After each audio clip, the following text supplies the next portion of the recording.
Good morning. സമയം ഏകദേശം 1 മണിയായിട്ടുണ്ട്. ഞാനിപ്പോൾ നിൽക്കുന്നത് അമളി നഗറിലാണ് കേട്ടോ. അപ്പോൾ ഇന്ന് നമ്മൾ പോകാൻ പോകുന്നതെന്ന് പറഞ്ഞു കഴിഞ്ഞാൽ ഇവർ പെരിയ മട്ടം എന്ന് പറയുന്ന ഒരു വലിയൊരു ചൂണ്ട കൊണ്ടുള്ള മട്ടാണ്. അപ്പോൾ അതിന് വേണ്ടിയിട്ടുള്ള ഇര കട്ട് ചെയ്യുകയാണ് കേട്ടോ. അപ്പോൾ കൂന്തലാണ് എടുത്തിരിക്കുന്നത്. കൂന്തൽ മാത്രമല്ല, അതിനോടൊപ്പം തന്നെ ചാളയുണ്ട്. അപ്പോൾ ചാളയും ഒരു സെക്ഷനിൽ, അതുപോലെ തന്നെ ചൂണ്ടയും ഒരു സെക്ഷനിൽ. ഒരു ചൂണ്ടയിൽ ചാളയാണെങ്കിൽ മറ്റേ ചൂണ്ടയിൽ കൂന്തലായിരിക്കും. അപ്പോൾ ഇതാണ് ഇരയായിട്ട് യൂസ് ചെയ്യുന്നത്. ഇരയ്ക്ക് വേണ്ടിയിട്ടുള്ള ഓരോ പീസായിട്ട് കട്ട് ചെയ്ത് അവിടെ ഇടുന്നുണ്ട്. ഇതിൽ പീസാക്കി ഇട്ടിട്ടുണ്ട്. ഈ ഒരു സൈസിനാണ് ഇപ്പോൾ ചൂണ്ടയിൽ കോർക്കാൻ വേണ്ടിയിട്ട് ഇട്ടിരിക്കുന്നത്. അതുപോലെ തന്നെ നമ്മളെപ്പോലെ തന്നെ മറ്റുള്ളവരും പണി ചെയ്യുന്നുണ്ട്, അവർക്കും ഇരയ്ക്ക് വേണ്ടിയിട്ടുള്ളത്. അപ്പോൾ എത്ര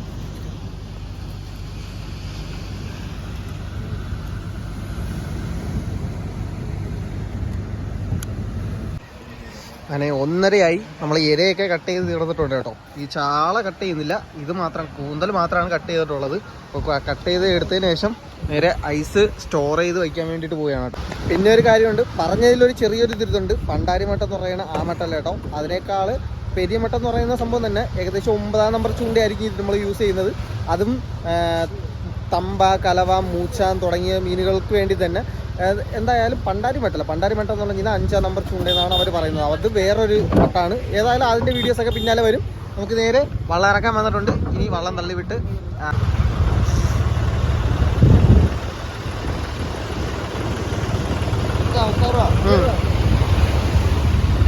വള്ളം തള്ളിവിടാൻ തുടങ്ങിയിട്ടുണ്ട്. അപ്പോൾ ഇവിടെ തിരമാലകൾക്ക് എതിരിട്ട് ഇഞ്ചിൻ ഇറക്കുന്നതിന് മുന്നേ ഈ കമ്പിട്ട് ഊന്നി പിടിച്ചിട്ടാണ് പോകുന്നത് കേട്ടോ. നമ്മുടെ നാട്ടിൽ അങ്ങനെയൊന്നും പറ്റില്ല. കാരണം എന്ന് പറഞ്ഞു കഴിഞ്ഞാൽ നമ്മുടെ നാട്ടിലെ തിരമാലകൾ ഒത്തിരി ശക്തിയായിട്ട് തന്നെ അടിക്കും. കടലിരുന്നേണ്ട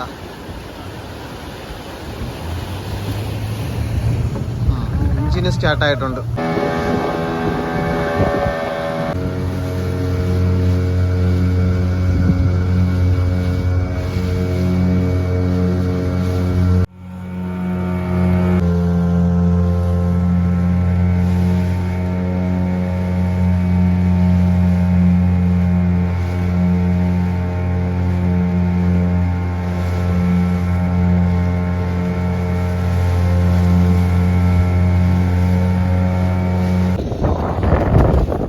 ഏകദേശം 3:30 ആയിട്ടുണ്ട്.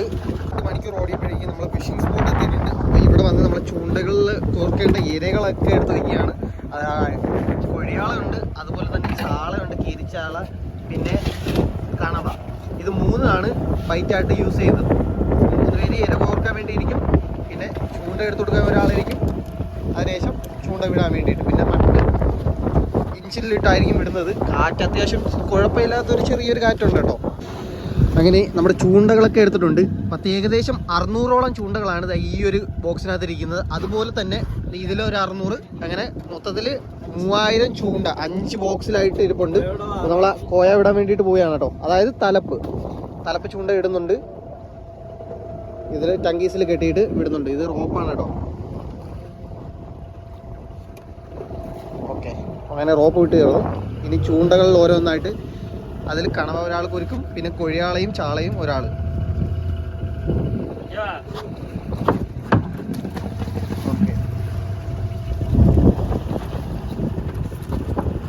ഇവരൊക്കെ വെൽ ട്രെയിൻഡ് ആണ് കേട്ടോ. അതായത് ചൂണ്ടകൾ ഇര കോർത്തിടുന്ന സ്പീഡ് കണ്ട. ചൂണ്ട എടുത്തു കൊടുക്കുന്നതും അതുപോലെ തന്നെ ചൂണ്ട എടുത്ത് കോർത്ത് വിടുന്നതും ഒരേ സ്പീഡിലായിരിക്കും.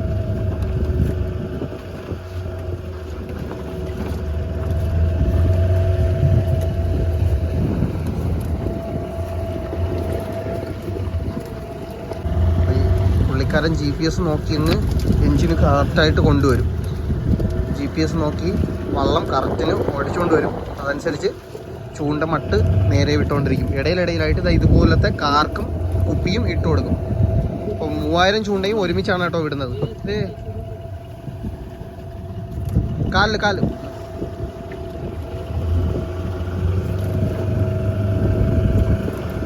ഇടയിൽ കുപ്പിയും മണ്ണും കെട്ടി വിടുന്നുണ്ട്. കുപ്പിയും മണ്ണും അതേപോലെ തന്നെ കന്നാസും. ഇതെന്തിനാന്ന് ചോദിച്ചു കഴിഞ്ഞ് കഴിഞ്ഞാൽ ഇടയിൽ വെച്ച് എന്തെങ്കിലും അബദ്ധത്തിൽ പൊട്ടിപ്പോയി കഴിഞ്ഞ് കഴിഞ്ഞാൽ അത് തിരിച്ച് എടുക്കാൻ വേണ്ടിയിട്ട് ഇതുപോലുള്ള കന്നാസ് ഇടും. കന്നാസ് ഇടുന്ന സ്ഥലത്ത് പതിച്ചു വയ്ക്കും. അതായത് GPS പതിച്ചു വയ്ക്കും, നമുക്ക് എടുക്കാൻ വേണ്ടി എളുപ്പത്തിന്. നിമിഷങ്ങൾ എണ്ണി തീർക്കും മുന്നേ ഒരു വരിയുടെ ചൂണ്ടകളെല്ലാം തീർന്നു കഴിഞ്ഞു.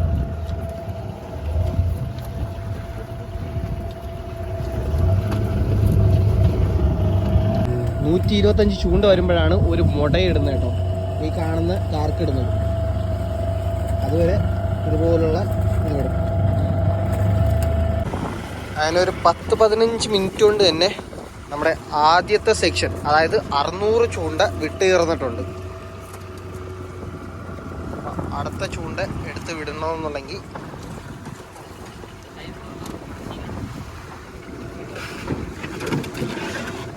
ആദ്യത്തെ സെക്ഷൻ തീർന്നിട്ടുണ്ട്.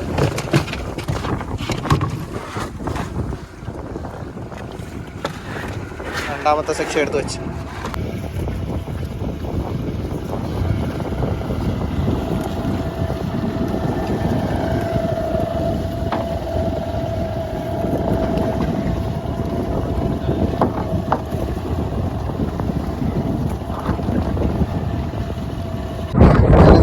മുക്കാലായി.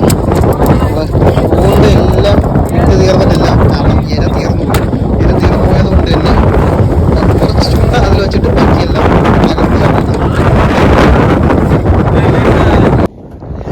ഇനി 4:45 നമ്മുടെ മട്ട് ചൂണ്ടകളെല്ലാം ഇട്ട് തീർന്നു. കുറച്ച് നേരം ഇനിയെന്ന് പറഞ്ഞാൽ ഒരു റെസ്റ്റിംഗ് ടൈമാണ്. ഏകദേശം 6 മണിയൊക്കെ ആകുമ്പോഴേക്കും വലിക്കാൻ തുടങ്ങും. ആ സമയത്ത് സൂര്യൻ വരുവാണെന്നുണ്ടെങ്കിൽ നമുക്ക് വെട്ടത്തിൽ കാണാം. ഇല്ലെന്നുണ്ടെങ്കിൽ ഫസ്റ്റ് തുടക്കം വലിക്കുന്ന സമയത്തൊക്കെ എന്ന് പറഞ്ഞാൽ ഇരുട്ടായിരിക്കും. അപ്പോൾ വെട്ടം ഈ ഒരു നമ്മളെ വളർത്തി വെച്ചിരിക്കുന്ന ലൈറ്റിൻ്റെ വെട്ടത്തിൽ മാത്രമായിരിക്കും കാണുന്നത്. ഏതായാലും ഈ വലിക്കുന്ന സമയത്ത് എന്തൊക്കെ മീനുകൾ വരും എന്നുള്ളതെല്ലാം ഒരു ക്യൂരിയോസിറ്റിയോടെ നമ്മൾ കാത്തിരിപ്പാണ്. ഇത്രയും ടൈമിൽ നമ്മളിപ്പോൾ മട്ടിച്ചൂണ്ട വിട്ട് തീർന്ന് ഇനി എന്ന് പറഞ്ഞു കഴിഞ്ഞാൽ വെയിറ്റിംഗ് ടൈം അത് എത്രമാത്രം ഉണ്ടെന്നുള്ളത് ഇനി കാണാം. അങ്ങനെ നമ്മൾ ചൂണ്ട മട്ട് വലിക്കാൻ വേണ്ടിയിട്ട് പോവുകയാണ് കേട്ടോ. 5 മണിയായിട്ടുണ്ട്. കൃത്യം 5 മണിയായപ്പോഴേക്കും മട്ട് ചൂണ്ട വലിക്കാൻ വേണ്ടിയിട്ട് തയ്യാറായി. അവിടെ വിട്ട അവസാനത്തെ ചൂണ്ട തുടക്കം തന്നെ വലിക്കും. ആദ്യത്തെ ചൂണ്ട വലിക്കണ ജബിനാണല്ലേ? ജബിന്, നീ താൻ ആദ്യത്തെ ചൂണ്ട? ജനീഷാ ഓപ്പണിംഗ് പ്ലെയറിലെ അടിച്ചിട്ടാരപ്പാ. இப்படி அடிக்கணும் சொல்ல என்ன சொன்னாங்க தெரியுமா? நீ நல்லா இழுப்பேன்னு தான் சொன்னாரு, நீ இப்படி இடிக்கிற.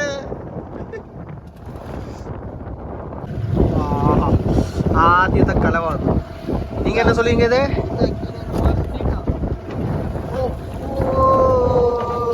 சேமீன் கீழேயா?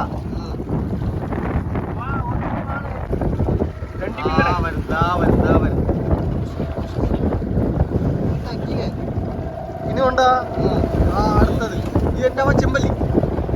நீங்க என்ன சொல்லுவீங்க? செப்பலியா? அடியிலையா?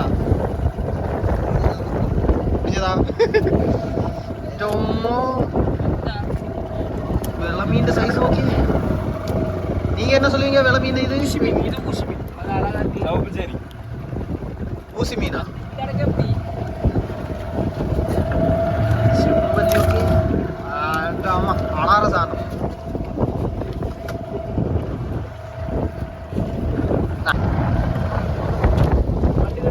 ജനീഷ് എന്നാൽ അടുത്ത മീൻ വരുന്നുണ്ടെന്ന് പറഞ്ഞിട്ടുണ്ട്.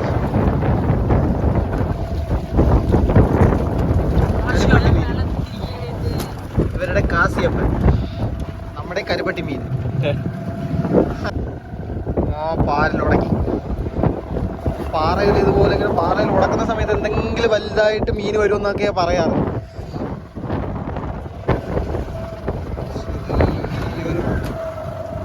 വീണ്ടും പോളാനാണ് ഒരു മഞ്ചം, ചെറിയ കലവ, അടുത്ത ചെറിയൊരു ഹമ്മുകൂടി.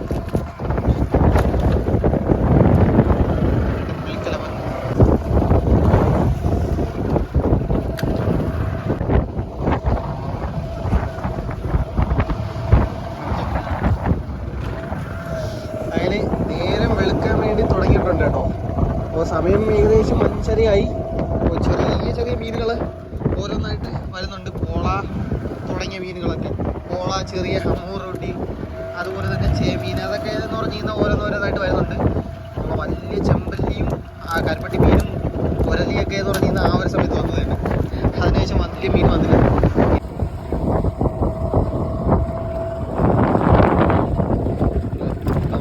ഇതുപോലത്തെ കുഴക്കുട്ടികളാണ് ഈ കടലിൽ നിറയെ. അതുകൊണ്ടാണ് ഇങ്ങനെയുള്ള മീനുകളെല്ലാം ഇവിടെ നിൽക്കുന്നത് കേട്ടോ. വേണ്ട, നല്ല അടിപൊളിയല്ലേ കാണാൻ വേണ്ടിയിട്ട്. പകുതി കടിച്ചുകൊണ്ട് പോയി. മീനുകളെ ഇതുപോലെ ഇര തേടി വരുന്നത് കടിച്ചുകൊണ്ട് പോകും. കാറ്റ് കണ്ട, കാറ്റത്ത് വെള്ളം പൊങ്ങുന്ന പൊങ്ങൊക്കെ നോക്കണേ. അങ്ങനെ നേരം വെളുത്ത് നല്ലപോലെ വെട്ടം വെച്ച് തുടങ്ങി. അപ്പോൾ ഇവിടെ വലിച്ച് നമ്മൾ ചെറിയ മീനുകൾ തന്നെ ഒരു മുക്കാക്കുട്ടയോളം വന്നിട്ടുണ്ട്. രണ്ട് വലിയ മീനുകൾ കിടക്കുന്നതുകൊണ്ടാണ് ഈ മുട്ട ഇങ്ങനെ കിടക്കുന്നത്. അതുപോലത്തെ ഒരു 10 മീൻ വന്നു ഇരുന്നെങ്കിൽ മുട്ട പെട്ടെന്ന് തന്നെ നിറഞ്ഞേനെ.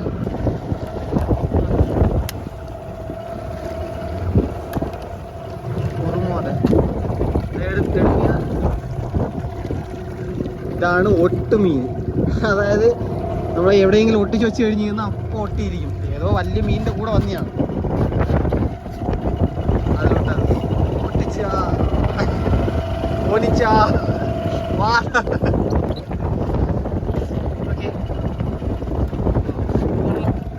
കടലിൽ വാ. ഇതാണ് ഒട്ടുമീൻ. കാണാത്തവർ കണ്ടു.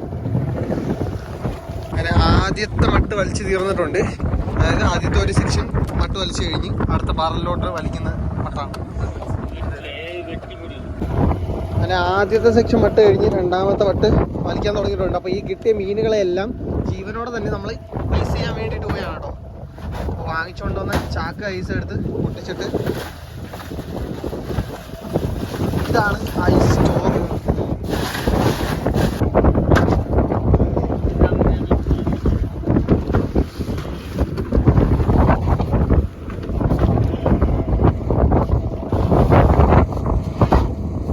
മീനുകളെല്ലാം ശരിയായി പിടയ്ക്കുന്ന മീനുകളെ ഐസ് ചെയ്യാം. ചെമ്പല്ലി മാത്രം ചത്ത് ആദ്യം വന്നതുകൊണ്ടാണ്.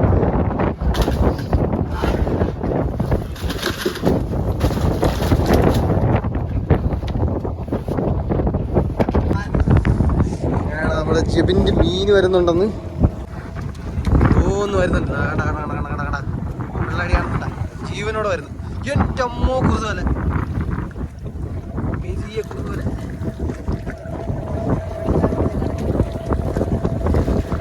പിണുവാവയെ എടുക്കണ പോലെ എടുത്ത് ജെബിൻ തൂക്കിയ മീനിക്ക് എൻ്റെ അമ്മ.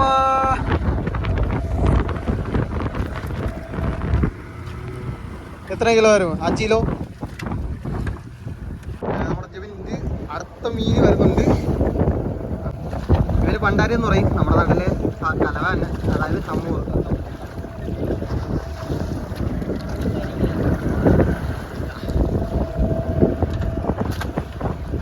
പെടക്കൂടാതെ ഇതാ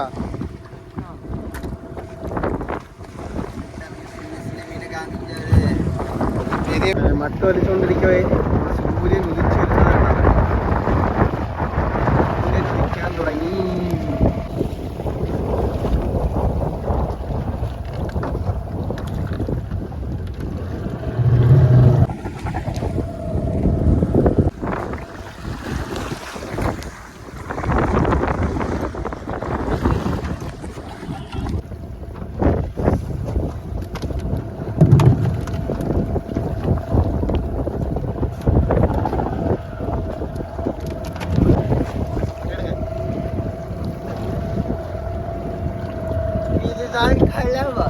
കലവ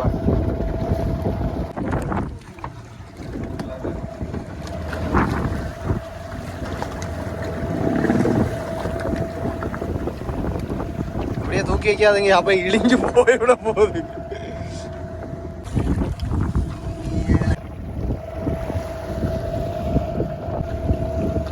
റാക്കില് വന്നാച്ച്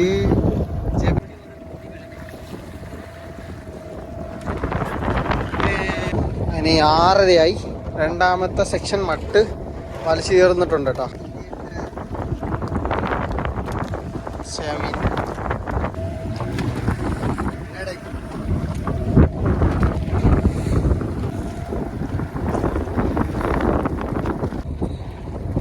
ഒരു പാറയിൽ കുടുങ്ങി നിൽക്കുകയാണ്.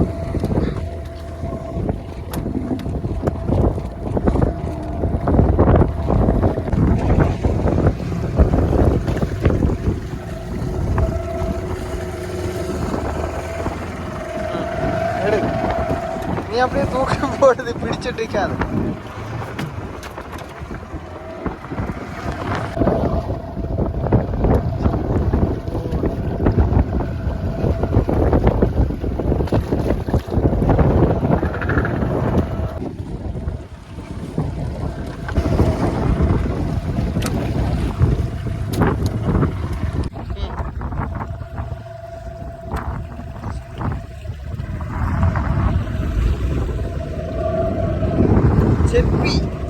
செப்பியா போலான்னு சொல்லு.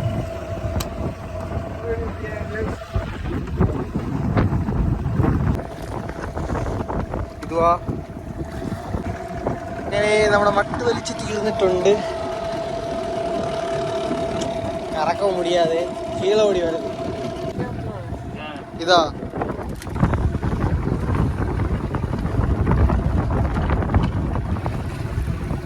சின்ன மீனா வருது. பெரிய மீன் இருக்கோ? இதுதானா?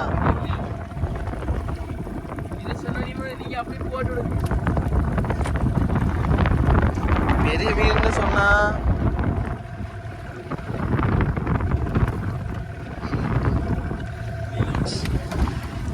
എനിക്ക് മീനുകളെല്ലാം ഐസിലോട്ടങ്ങ് ഇടാൻ പറ്റും കൂടെ. അതെ കുറുവലയും தினேஷ் அப்படியே ஜெபிங்கிட்ட கொடுத்துட்டான். என்ன ஒரே சேமீனா வந்துட்டு இருக்கு. அடுத்த சேமி குரலி வெள்ளமீன் ஒன்று சேமீன் சேமீன்.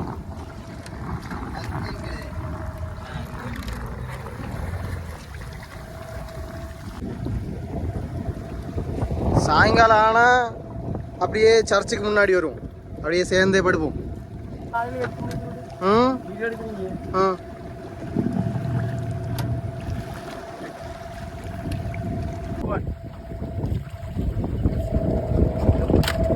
പിന്നെ കടലിൻ്റെ അടിയിൽ പാറയിൽ കുടുങ്ങിയിട്ട് 3 പേരും കൂടെ മത്സരിച്ച് പിടിക്കുകയാണ്. വലിച്ച സ്ഥലം നോക്കിയേ, ആ ടങ്കീസ് ഒരഞ്ഞൊരഞ്ഞൊരഞ്ഞൊരഞ്ഞ് ഹോള് വീഴും. കേട്ടാ, ഈ ഭാഗത്ത് നോക്കി കഴിഞ്ഞാൽ കാണാൻ പറ്റും. ഇവിടുത്തെ സൈഡിലത്തെ ഇതൊന്നും കാണാൻ പറ്റില്ല. ഇവിടെ സ്ഥിരമായിട്ട് വലിക്കുന്നതുകൊണ്ട് ആ സൈഡ് തേഞ്ഞു പോയതാണ്. ഇനി അടുത്തതാ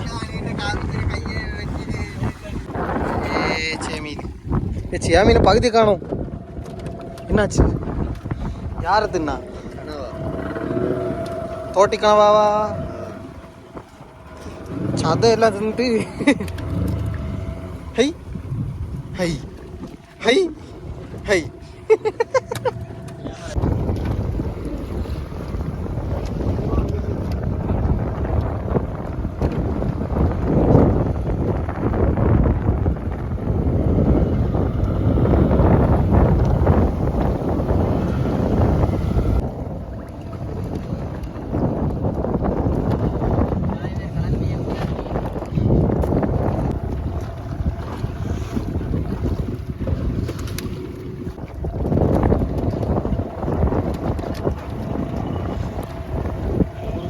ஒரு நாள் ஃபுல்லாக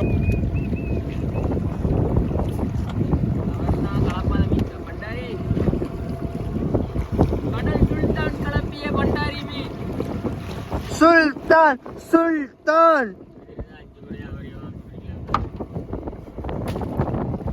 അവസാനം കിട്ടിയത് ഈ മീനും കൂടി ഐസ് ചെയ്യാൻ വേണ്ടിയിട്ട് പോയാണ്. അപ്പഴേ തട്ടുങ്ങ.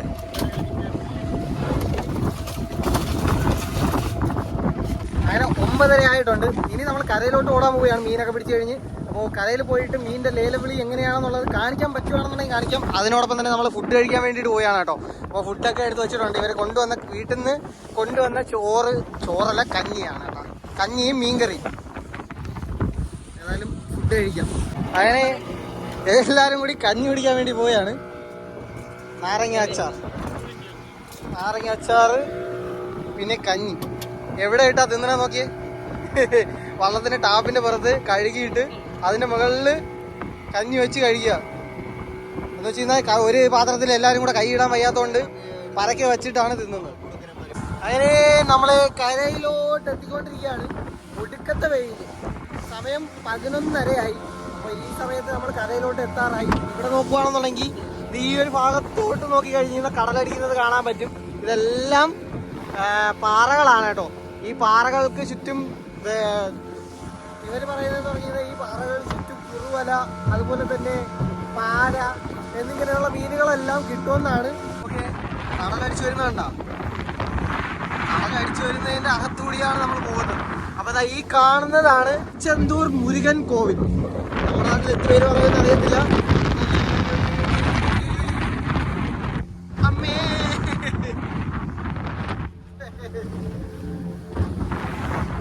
അപ്പോ ഏതായാലും മരിച്ച് പായ് പയലേ കൊල්றதுக்குன்னே கூட்டு வராங்க போல. കൊല്றதுக்கே கூட்டு வராங்க போல. ഈ കാണുന്നതാണ് തിരുച്ചെന്തൂർ മുരുകൻ കോവിൽ. ഈ കോവിലിന്റെ അടുത്തുള്ള സ്ഥലമാണ് ഈ അമളി നഗർ എന്ന് പറഞ്ഞിട്ടുള്ളത്. അപ്പൊ ഈ അമളി നഗറിൽ നിന്ന് നമ്മൾ അടിപൊളി അങ്ങനെ കരയിലോട്ട് എത്തിയിട്ടുണ്ട്. കരയിലെത്തി കഴിഞ്ഞ് കഴിഞ്ഞാൽ നേരെ ഇവിടെ നിന്ന് പോയിട്ട് അവിടെ നിന്ന് റിവേഴ്സ് ചെയ്തിട്ട് കറക്കിയിട്ടായിരിക്കും കരയിലോട്ട് പിടിക്കുക. അപ്പൊ ആൾക്കാരൊക്കെ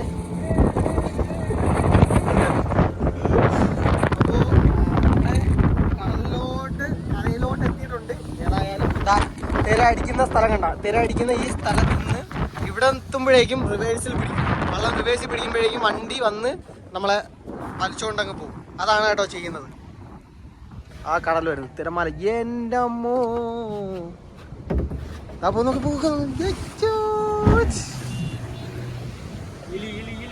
ആ തിരമാലകൾ വരുന്നണ്ട. ഇവിടെ നിന്ന് റിവേ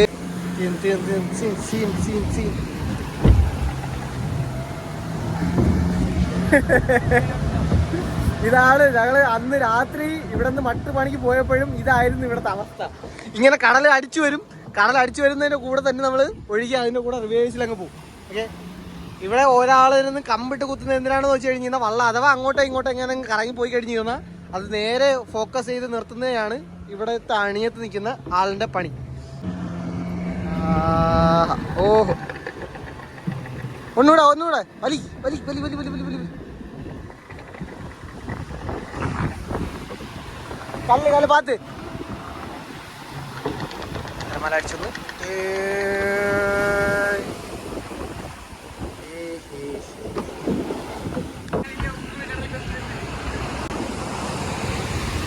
ഓക്കെ,